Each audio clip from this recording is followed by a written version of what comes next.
2024 में जगन्नाथपुरी मंदिर से मिल रहा है महाविनाश के संकेत। क्या होगा 2024 में, आइए जानते हैं। 16वीं सदी के संत अच्युतानंद दास ने 500 साल पहले कलयुग के अंत, महाविनाश और उनके बाद नए युग की कई भविष्यवाणियां की हैं और आज के समय में उनके द्वारा लिखी गई पुस्तक भविष्य मलिका की भविष्यवाणी सही होते नजर आ रही हैं, जिसमें यह बताया गया है कि जिस दिन जगन्नाथ मंदिर में कुछ इस प्रकार की घटनाएं घटेंगी तो समझ लेना कि कलयुग का अंत आ गया है और अब महाविनाश की शुरुआत होगा। तो चलिए जानते हैं उन संकेतों के बारे में जो कलयुग का अंत होने का संकेत है। नंबर 1, जगन्नाथ जी का अपमान। जब भगवान जगन्नाथ का अपमान होगा। दोस्तों, जगन्नाथ मंदिर में प्रतिवर्ष 9 कलेवर की रस्म होती है। इस रस्म में पुराने मूर्ति को बदलकर नई मूर्ति स्थापित की जाती है, लेकिन 1996 के बाद 2015 में इस रस्म को लेकर पुजारियों में झगड़ा हो गया था, जिस वजह से यह रस्म देरी से हुई। उड़ीसा में कई लोगों ने इसे भगवान जगन्नाथ के अपमान और परंपराओं को खंडित करने के तौर पर देखते हैं। नंबर 2, भविष्यवाणी में ऐसा बताया गया था कि एक बार ऐसा समय आएगा जब जगन्नाथपुरी मंदिर के गुंबद से पत्थर नीचे गिरेंगे और ऐसा ही हुआ।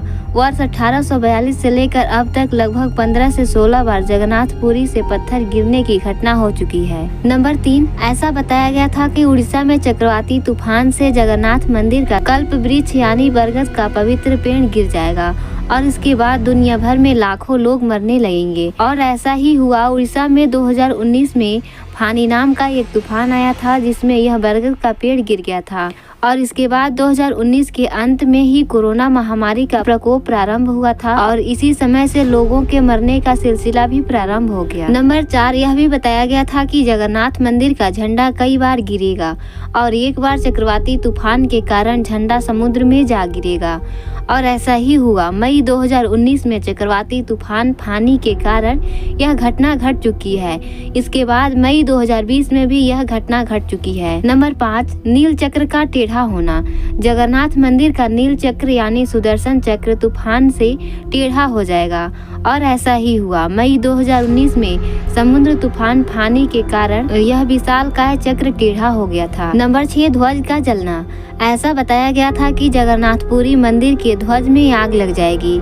19 मार्च 2020 को पापनासक एकादशी के दिन मंदिर के परिसर में महादीप लगाया गया था।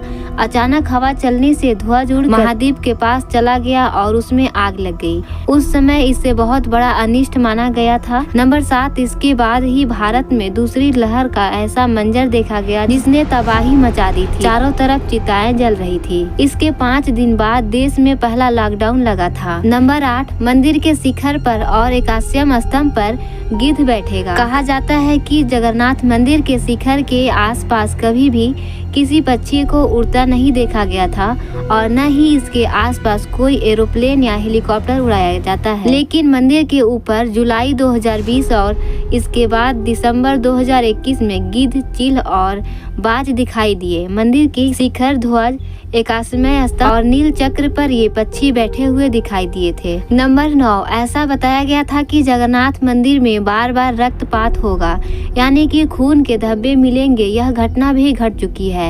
मंदिर परिसर में बार बार खून के धब्बे मिल रहे हैं, कभी झगड़े के कारण तो कभी किसी अन्य रहस्यमयी वजह के चलते खून के धब्बे देखे गए हैं। कई बार मंदिर का शुद्धिकरण करके महानुष्ठान किया गया है। दोस्तों, यानी कि सभी भविष्यवाणी सत्य हो गई है। इसका मतलब यह है कि कलयुग का अंत आ चुका है और महाविनाश का समय अब प्रारंभ होगा। हर रोज कुछ ऐसे ही नया जानने के लिए वीडियो को लाइक और चैनल पर पहली बार आए हैं तो चैनल को सब्सक्राइब अवश्य कर दीजिएगा ताकि हमारा आने वाला अगला वीडियो आप लोगों तक तुरंत पहुंच सके।